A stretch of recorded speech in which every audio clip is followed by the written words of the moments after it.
Bienvenue à chacun, bienvenue à tous, bien-aimés dans le Seigneur. Merci de nous retrouver autour d'un livre, un livre riche en enseignements, un livre de l'évangéliste T.L. Osborne. L'évangéliste T.L. Osborne, à travers son livre Gagneur d'âmes, partage son expérience du salut des âmes avec nous. Nous avons déjà abordé les 2 premiers chapitres et aujourd'hui nous allons aborder le chapitre 3, l'affaire en bref. Alors, nous commençons. Voici pourquoi gagner des âmes. 1. Les non-chrétiens ne vont pas à l'église. 2. Notre mission est de prêcher la bonne nouvelle à toute la création. Marc 16, 15. 3.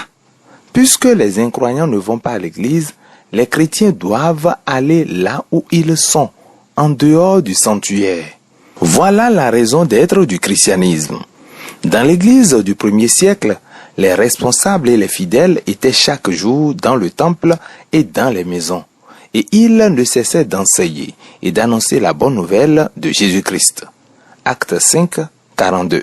Ils le faisaient dans le temple chaque jour, ils le faisaient dans les maisons chaque jour. Et ils ont évangélisé leur monde. Aujourd'hui, les responsables d'église et les fidèles qui se soucient de notre monde qui souffre découvrent de nouvelles dimensions au ministère d'évangélisation. Ils trouvent de nouvelles façons de lancer de nouvelles initiatives parmi les sans-églises. Partout dans le monde, il y a une redécouverte du christianisme du 1er siècle. Que chaque croyant, homme et femme, est un témoin de Christ. Le monde inconverti ne sera peut-être pas intéressé par les dires d'un prédicateur, mais il aimerait savoir si Christ peut avoir une réalité pour une personne. À notre époque, l'évangélisation personnelle a pris une ampleur sans précédent dans l'histoire du christianisme. C'est parce que de simples disciples de Christ, partout, ont redécouvert la clé du succès de l'Église primitive. Ils sortent des 4 murs de leur salle de culte pour dire aux gens ce que Christ a fait dans leur vie. Beaucoup d'églises n'ont pas souligné le ministère personnel de chaque croyant et croyante et n'ont pas concentré leur action d'évangélisation sur les inconvertis. Mais aujourd'hui, les anciennes idées infructueuses cèdent le pas à un renouveau de vitalité chez les croyants, si bien que des millions de gens viennent à Christ. Jésus a dit, « Moi, je suis venu afin que les humains aient la vie et qu'il l'ait en abondance. » Jean 10, 10. Pierre a écrit, « Nous sommes ses témoins. » Acte 5, 32. Et c'est là que prend fin le chapitre 3 et nous enchaînons avec le chapitre 4. Le tonus du gagneur d'âmes. Un groupe de chrétiens se réunissait régulièrement pour prier. Le conférencier invité à leur parler ce jour-là était un gagneur d'âmes zélé. Il les entendit parler d'une femme peu recommandable de leur voisinage. « Que faites-vous pour montrer l'amour de Christ à cette dame ?» demanda-t-il. La responsable du groupe répondit, « Nous prions pour son salut à chaque fois que nous nous réunissons. »« Très bien, » répliqua l'évangéliste, « mais elle ira en enfer si vous vous contentez de prier pour elle. Êtes-vous allé la voir? Lui avez-vous montré l'amour de Dieu? Êtes-vous allé la voir chez elle? » On dirait souvent que les chrétiens veulent envoyer Dieu porter lui-même son message, alors que c'est notre travail. Aurait-on oublié qu'il est le maître et que les croyants sont ses messagers? Pourquoi implorer Dieu de faire à notre place tout ce qu'il nous charge de faire?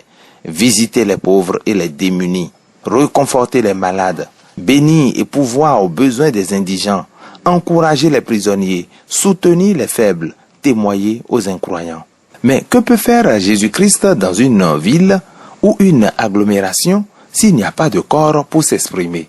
Lorsque Dieu a visité le genre humain et s'est manifesté aux gens, 1 Timothée 3,16, la Bible dit que la parole a été faite chair et elle a habité parmi nous.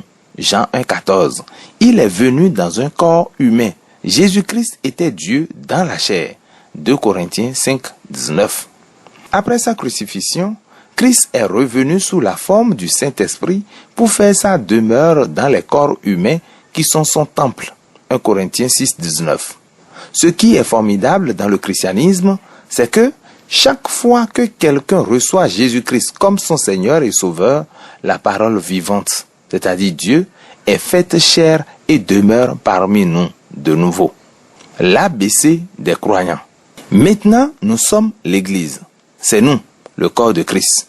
Je suis l'Église. C'est moi, le corps de Christ. Nous sommes son expression aujourd'hui dans notre entourage. Christ exerce son ministère aujourd'hui à travers nous qui sommes son corps, de la même façon qu'il le faisait par son corps humain, un juif de Nazareth, il y a quelques 2000 ans. Aujourd'hui, son corps, c'est l'Église. L'Église, c'est vous et moi. Maintenant, c'est nous qui sommes son temple de chair et il vit dans notre monde. Nous sommes membres de son corps, de sa chair et de ses os. Ainsi, nous formons un seul corps en Christ. Romains 12, 5. Vous êtes le corps de Christ et vous êtes ses membres chacun pour sa part. 1 Corinthiens 12, 27. Le mystère de la foi chrétienne, c'est Christ en nous. Colossiens 1, 27. Jésus a enseigné ses disciples au sujet du Saint-Esprit. Il demeure avec vous et il sera en vous. Jean 14, 17.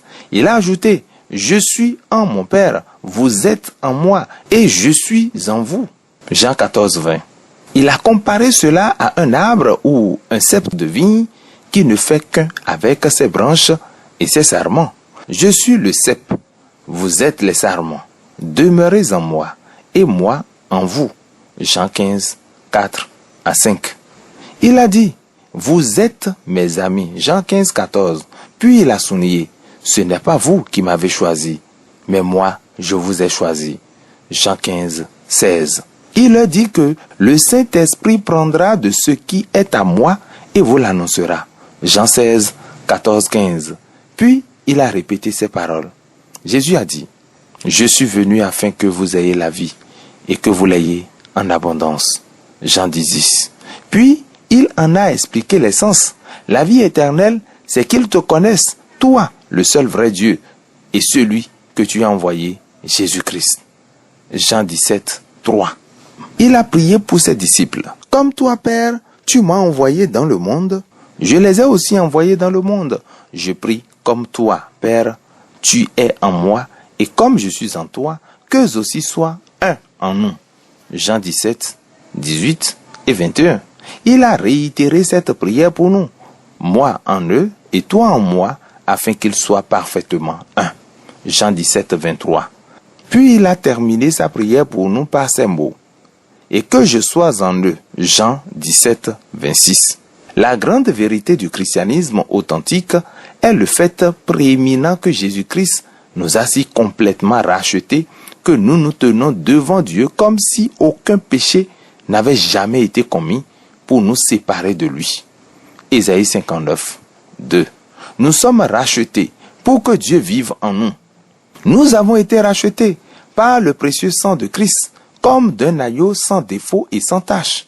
1 Pierre 1, 18 à 19. C'est lui qui nous aime et qui nous a lavés de nos péchés par son sang. Apocalypse 1, 5. Pourquoi nous avons été réconciliés avec Dieu par la mort de son Fils. Maintenant, nous sommes ses amis et il vit en nous. Romains 5, 10. Voici le cœur du christianisme biblique. Dieu nous a rachetés, si bien que maintenant, il peut vivre en nous. Paul a résumé ce point en 3 mots clés. Christ en nous. Colossiens 1, 27. Il a ajouté que Christ agit puissamment en nous. Il a dit, en sorte que Christ habite dans vos cœurs par la foi. Éphésiens 3, 17. En lui, vous êtes aussi édifiés pour être une habitation de Dieu en esprit. Éphésiens 2, 22. Paul nous rappelle, ne reconnaissez-vous pas que Jésus-Christ, qui est en vous, est plus grand que celui qui est dans le monde? 1 Jean 4, 4. Paul a témoigné, Christ vit en moi. Galates 2, 20. Il a dit que vous êtes le temple de Dieu et que l'Esprit de Dieu habite en vous. Le temple de Dieu est saint et c'est ce que vous êtes. 1 Corinthiens 3, 16 à 17. Votre corps est le temple du Saint-Esprit qui est en vous, car vous avez été rachetés à un grand prix. 1 Corinthiens 6, 19 à 20. Vous êtes le temple du Dieu vivant, comme Dieu l'a dit. j'habiterai et je marcherai au milieu d'eux. Je serai leur Dieu et ils seront mon peuple. Je serai pour vous un père et vous serez pour moi des fils et des filles. 2 Corinthiens 6, 16 et 18. Vous comprenez maintenant pourquoi cette vérité est si importante à la foi chrétienne. Notre Seigneur ne peut rien faire sauf au moyen de son corps. Il s'agit de vous et moi, non de nos assemblées ou de nos dénominations. Ce sont nous, vous et moi, qui sommes maintenant le corps de Christ. Nous rendrons compte pour nous-mêmes. Lorsque nous nous tiendrons devant Dieu, nous ne serons pas jugés à la lumière de ce qu'aura fait notre Église en tant que corps collectif de croyants. Dieu n'appellera pas notre assemblée en bloc pour la juger. Il ne jugera pas ce que notre communauté aura fait. Nous rendrons compte de ce que nous aurons fait personnellement. Matthieu 12, 36. Nous ne pourrons pas dire, Seigneur, mon pasteur va parler pour moi. Je suis un membre fidèle de l'Église. Nous travaillons tous en bloc. Alors, je ne peux pas répondre pour mon propre compte. Chacun de nous est individuellement l'Église et nous répondrons chacun pour nos propres pensées, paroles et actions. Les chrétiens préfèrent parfois parler du corps de Christ comme étant l'union mystique ou la communauté spirituelle des croyants. Et c'est ce qu'est l'Église en vérité. Mais comme toute vérité, il faut la personnaliser pour qu'elle porte du fruit. Les chrétiens considèrent souvent le corps de Christ d'un point de vue collectif plutôt qu'individuel. Mais le salut n'est pas une expérience collective, c'est une expérience personnelle. Jésus-Christ vit dans chaque croyante ou croyant individuel. Cette communion intime qui nous a été accordée grâce à Christ est ce que l'humanité recherchait désespérément depuis toujours, mais ne pouvait expérimenter à cause du péché dans la race humaine. Jésus-Christ, notre vitalité. Paul parle de notre unité avec Dieu comme du mystère caché dans tout temps et dans tous les âges, mais révélé maintenant à ses enfants, Christ en vous. Colossiens 1, 26 à 27. Parce que nous avons été rachetés de nos péchés, Jésus-Christ peut maintenant vivre en nous. Nous sommes désormais son corps. En lui, nous avons la vie, le mouvement et l'être. Acte 17, 28. Il semble plus plausible de dire « Nous sommes membres de son corps et nous le sommes effectivement ». 1 Corinthiens 12, 27. Mais ce concept traditionnel de membre d'église peut minimiser ou même saper la vitalité personnelle de la présence vivante de Christ dans chaque croyant ou croyante. Nombre de chrétiens et de chrétiennes laissent le témoignage personnel à d'autres personnes qu'ils jugent mieux qualifiées. Ils disent « l'Église, l'école biblique, le cercle des femmes, le groupe d'hommes, les jeunes, ce sont eux qui témoignent de Christ. » Dans leur ensemble, les fidèles veulent savoir que leur Église atteint ceux qui ont des besoins spirituels et matériels. Ils sont prêts à payer pour faire ce travail, mais ils pensent que les autres sont mieux qualifiés pour le faire. Le christianisme est une chose personnelle. Si Christ est venu habiter en nous, nous sommes son corps. Il veut se traduire à travers nous. C'est notre vie et la personnalité de chacun et chacune de nous qu'il charge de le représenter dans notre communauté. L'essence même de notre expérience chrétienne, c'est Christ qui vit, travaille et exerce son ministère en nous. Colossiens 1, 27. Lorsqu'il était à Nazareth, il ne put faire là aucun miracle à cause de leur incrédulité. Faute de quoi, dans le cœur des habitants de Nazareth, son ministère était limité. Faute de personnes humaines dans lesquelles il peut vivre et parler aujourd'hui, son ministère est tout aussi limité. Un privilège sans pareil. Quelqu'un a dit, Dieu aurait pu envoyer des anges pour prêcher cet évangile. Peut-être, mais la Bible dit que l'évangile nous a été confié. 1 Timothée 1,11, 1 Thessaloniciens 2,4, 1 Corinthiens 9,17, Galates 2,7. Ce sont des gens comme vous et moi qu'il a chargé de communiquer la bonne nouvelle. S'ils ne le font pas, elle ne sera pas proclamée. Paul a dit, je rends grâce à celui qui m'a fortifié, à Jésus-Christ, notre Seigneur, de ce qu'il m'a jugé fidèle en m'établissant dans le ministère. 1 Timothée 1, 11 à 12. Maintenant, c'est à nous que l'évangile est confié. Dieu nous a établis. Il nous juge fidèles. C'est de nous que dépend désormais le témoignage de Christ. Dieu veut visiter les détenus de notre ville, mais il a besoin d'êtres humains à travers qui agir. Lorsque nous visitons les prisonniers, c'est lui qui les visite. Voilà le christianisme en profondeur. Tout le reste est un rite, une cérémonie. Christ vit en nous. Voilà ce qui donne un but à notre vie et à notre témoignage. Nous avons été remplis de son esprit pour une raison, pas simplement pour réchauffer les bancs d'église et être spirituel, mais pour aller hors du sanctuaire et parler aux autres de Christ et de son amour. Christ en action au travers des croyants. Bien souvent, les chrétiens prient et énumèrent à Dieu tout ce qu'ils veulent qu'il fasse. Leurs prières peuvent paraître très humbles alors qu'ils envoient leurs commandes à Dieu pour la journée ou pour la semaine. Beaucoup du temps passé en prière est gaspillé parce que les gens demandent à Dieu de faire deux choses qu'il ne fera pas. Ils lui demandent de faire ce qu'il a déjà fait. Ils lui demandent de faire ce qu'il leur a dit de faire. Le Saint-Esprit n'est pas un messager céleste à envoyer accomplir notre mission dans la vie. Il agit maintenant au travers des croyants. C'est nous qui sommes son temple aujourd'hui. 1 Corinthiens 3, 16 à 17 et chapitre 6, le verset 19. Il se déplace parmi les gens quand nous le faisons. C'est en nous et par nous qu'il agit. À ce sujet, voici un verset très significatif à mémoriser. En m'adressant à des milliers de gens en Ukraine, j'ai cité: après avoir purifié les êtres humains de leurs péchés, Christ s'est assis dans les cieux à la droite de Dieu. Hébreux 1, le verset 3. C'était comme si une immense bannière s'était déployée au ciel portant ces mots. Bien sûr qu'il s'est assis. Pour lui, plus rien à faire. À nous de continuer son ministère.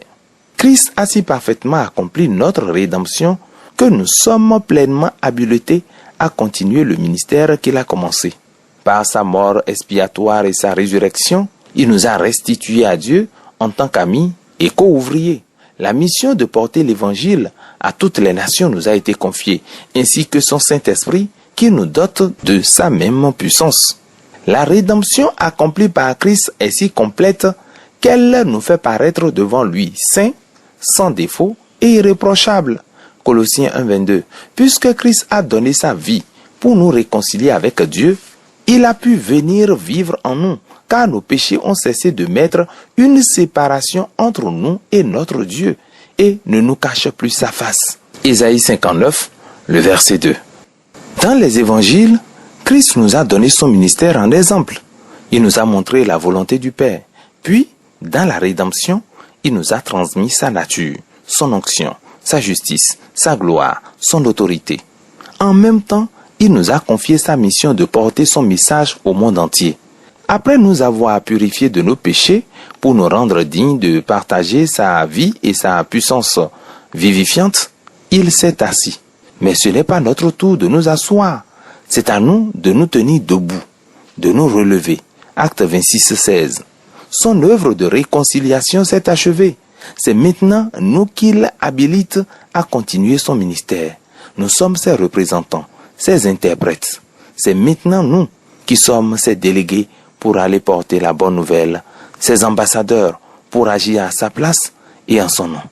Dieu nous a réconciliés avec lui par Christ et nous a donné le ministère de la réconciliation. 2 Corinthiens 5, 18. Depuis que Jésus est retourné auprès du Père, il est devenu notre médiateur. 1 Timothée 2, 5. Et nous sommes devenus ses représentants, choisis pour continuer son ministère. Dotés par lui de son nom, de sa parole, de son esprit, c'est nous qui agissons désormais à sa place, en son nom et pour sa gloire, pas en l'implorant de faire ce dont il nous a chargés. Aujourd'hui, Christ agit par nous, ses ambassadeurs dûment autorisés. La filière humaine. L'Église, corps de Christ, n'est pas un bâtiment.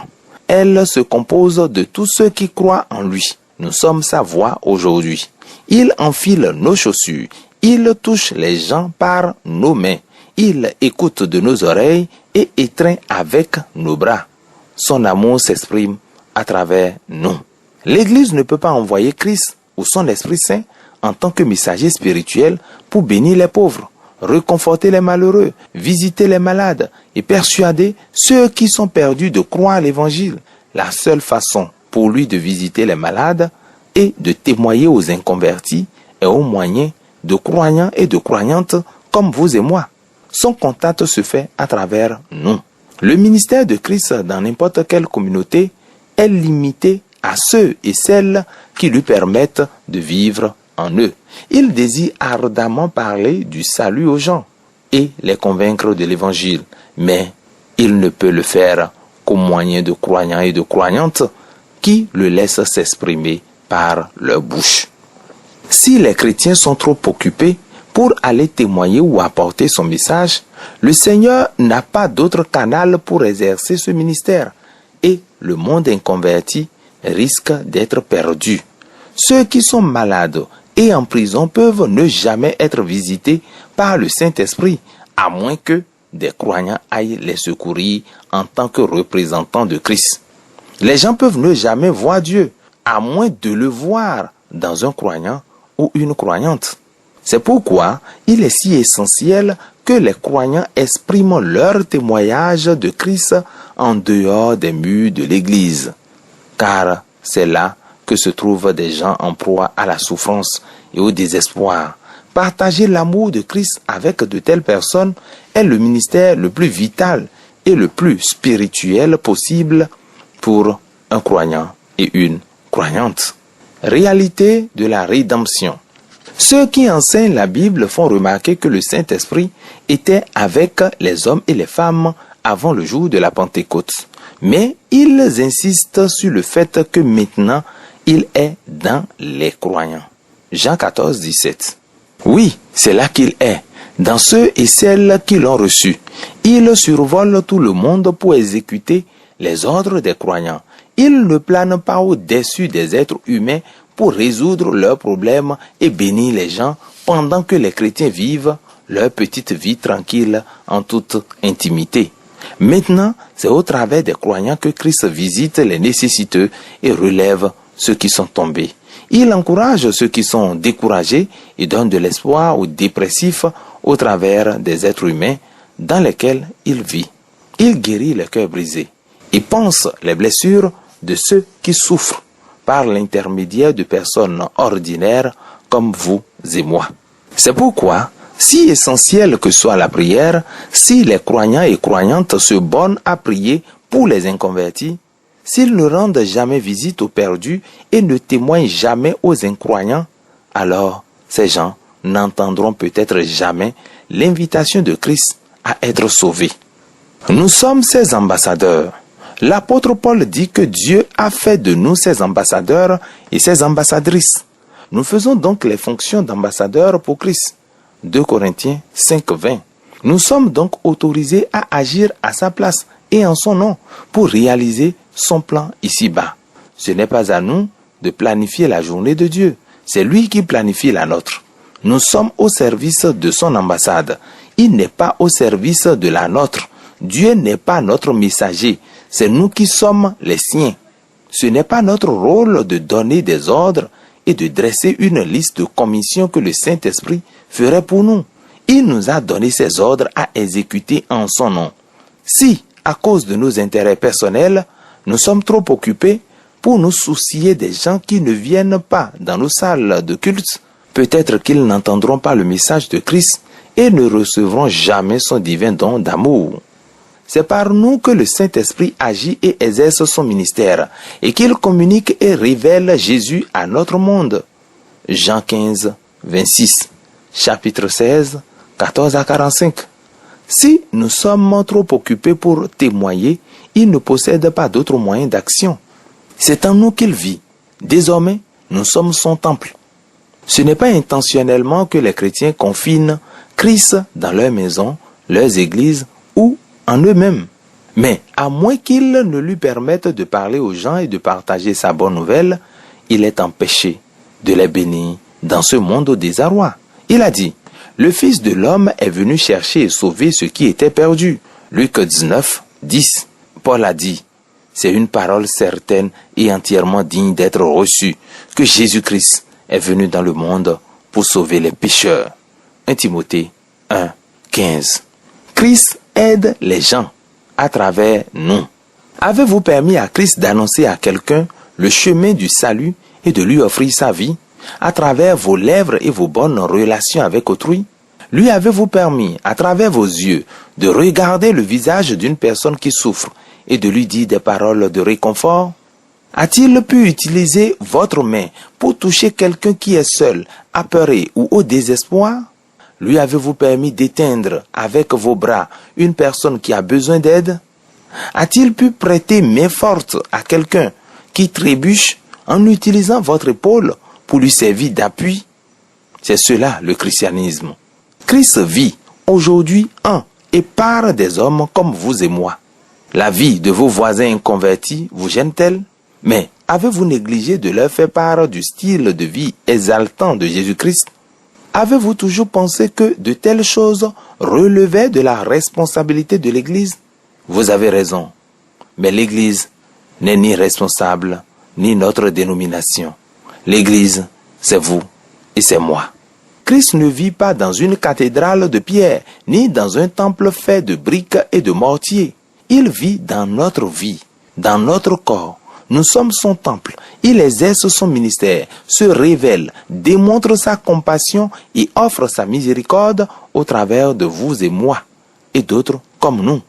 C'est de cette vérité que doit battre le cœur du gagneur d'âme. Tout le reste n'est que cérémonie. Nous pouvons automatiser les rites de la religion chrétienne, mais la dynamique de la vie de Christ doit être une inspiration, une révélation, un miracle pour chacun de nous. Lorsque le Seigneur dit à Philippe d'aller rejoindre ce char, c'est à nous qu'il disait aussi, allez dans les rues trépidantes de la vie dehors, là où le monde ne s'arrête jamais. Trouvez ceux et celles qui sont perdus, témoignez-leur que Dieu les aime, informez-les de sa bonne nouvelle et conduisez-les à lui. À mesure que les croyants et croyantes sortiront des 4 murs de leur église pour aller vers les gens, dans le va-et-vient tumultueux de l'humanité, dans les lieux publics et chez les particuliers, le Saint-Esprit les guidera à la rencontre d'êtres humains seuls et malheureux, pour les conduire à la foi en Jésus-Christ, tout comme Philippe l'avait fait pour l'eunuque. Acte 8, 26 à 38. Voilà le ministère qui est ouvert à chaque chrétien et chrétienne sans distinction d'âge, de race, de sexe ou de contexte socio-économique. Nous allons maintenant examiner certaines des merveilleuses choses qui se produisent dans les églises et parmi les croyants qui ont retrouvé la passion des âmes qui était la règle au 1er siècle de notre ère. Et ça, bien aimés, nous allons le voir dans le chapitre suivant, le chapitre 5 du livre « Gagneur d'âme » de T.L. Osborne. Mesdames et messieurs, c'est déjà la fin pour cette session de lecture sur Radio Philadelphie. Merci de nous avoir suivis. Que le Seigneur vous bénisse. À demain pour un autre numéro de cette série. Demeurez bénis. Jésus est Seigneur.